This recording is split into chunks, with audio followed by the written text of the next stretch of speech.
So this is a standing mustard crop that we're currently harvesting. You'll see the combine come by here in a second. One of the challenges with this crop is that you'll see this is a pretty good stand. There's a lot of pods here and a pretty thick crop. Whatever year you go out and think, well, this is going to run at least 15 bushels. This is about what a 10 bushel mustard crop looks like. And we had pretty ideal growing conditions this year. We do a lot of lower input stuff. And we really against spraying insecticides on things because I think we reset this whole system. So could have this got set back maybe some by flea beetles? Yeah, it could have, and it did, probably because we don't use the insecticides.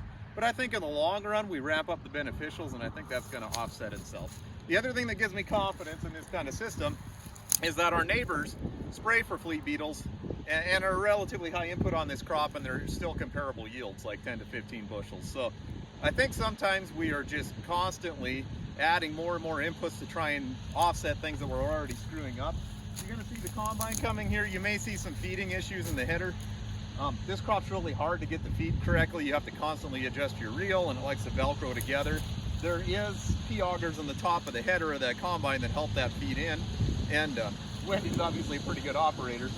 She has to cut a lot of acres of this kind of stuff, but there's challenges with this crop, but really good agronomic benefits as well. So, all of these little pods are filled with probably 6 mustard seeds until you get to the top, and then they're less. But to watch this combine as it comes by, and you can watch the mustard feeding into the header.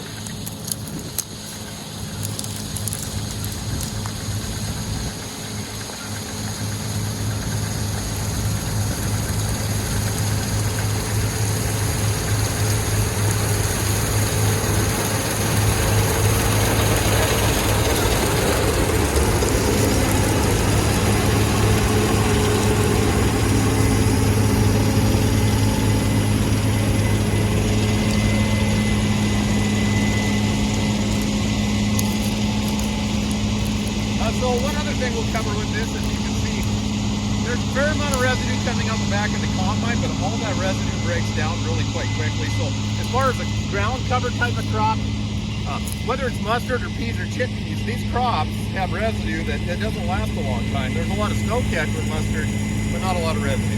So what we're trying to do is 3 years of grass crops and 1 year of broadleaf. So we might do winter wheat and then spring wheat and peas, and then all the peas with barley, and then go back to winter wheat. So there's long breaks between crop types.